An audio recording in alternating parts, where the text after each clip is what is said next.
How William Blake got rid of stalker hacks, soul stealers, and 19th century paparazzi.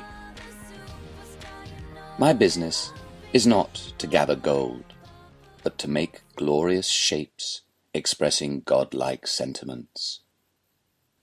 Blake would often receive visitors in the nude, declaring that God Almighty was his tailor, that he and his wife Catherine were Adam and Eve, and that clothes were a sign of man's failure. His penchant for nudity attracted the attention of the 19th century tabloids, and a Fleet Street gutter hack called John Timms thought he'd visit the poet uninvited. Timms was keen to unearth examples of eccentrics, those he called the motley-minded and the grotesque, and determining that Blake fell into that category, he wished to use Blake to feather his own nest. Having prevailed upon William Blake's good nature, and gained admittance to Blake's inner sanctum, he asked Blake if it was true he saw the souls of the dead, and that he claimed to hear angels singing anthems. At Fountain Court, Strand, Blake's lodgings, Blake replied, "The spirits of the long departed mingle here with one another. Moses and Pindar, Virgil and Dante, Milton and Homer. I once even had the devil and his mother." "Do these persons have themselves announced?" inquired Timms, "or first send in their cards?" "They come entreating me to produce their portraits," said Blake, "and I happily satisfy the vanity of the bards." But, suspecting Timms to be hiding a cynical sneer, Blake decided to take him for a ride.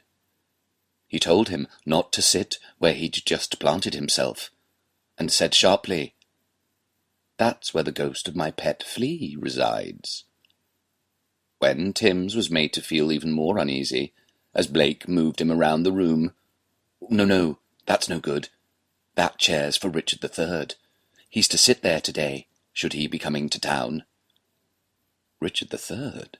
gasps Timms, sensing a profitable scoop, and now feigning belief in Blake's inner world. "How remarkable! Of course, I know you have the power to see visions of both the living and the dead." "Richard III?" Timms repeats. "Tell me now, where do you see him?" Blake answers, "Quiet. It's his first visit." "But where is he exactly?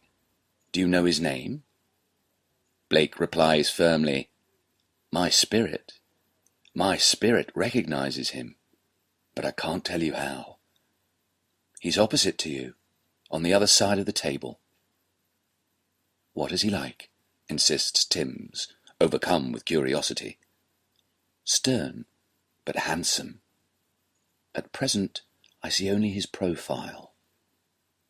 Then Blake narrows his gaze, as if to adjust his focus.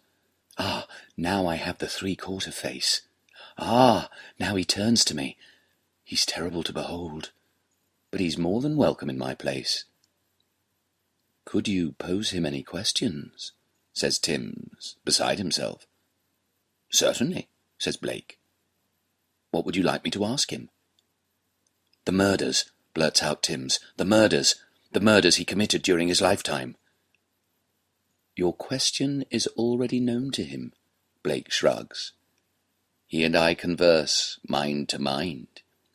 We speak by intuition and by magnetism, you understand. Richard and I have no need of words." "What is His Majesty's reply?" beseeches Timms. "This." Blake cups his ear as if striving to listen. "Only it is somewhat longer than he just gave it to me, for you would not understand the language of spirits. He says what you call murder and carnage is all nothing, that in slaughtering 15 or 20,000 men you do no wrong. For what is immortal of them is not only preserved, but it passes, you understand, into a better world.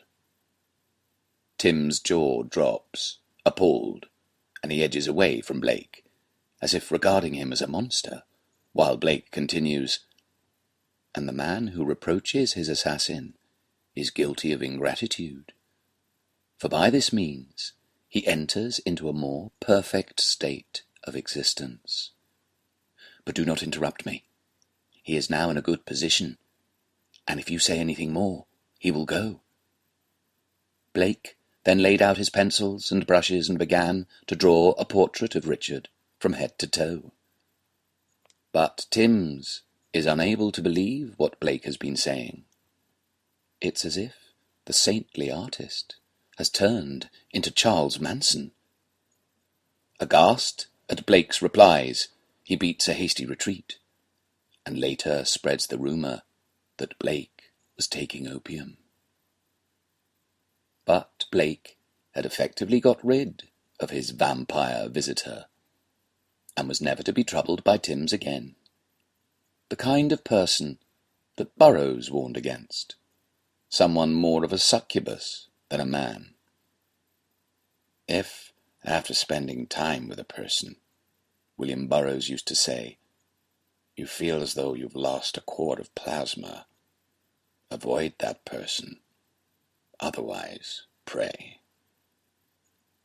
In 1865, John Timms published his Modern Eccentrics, in which he included William Blake, spitefully charging him with an hallucinating insanity, England's uncrowned king and God's rake.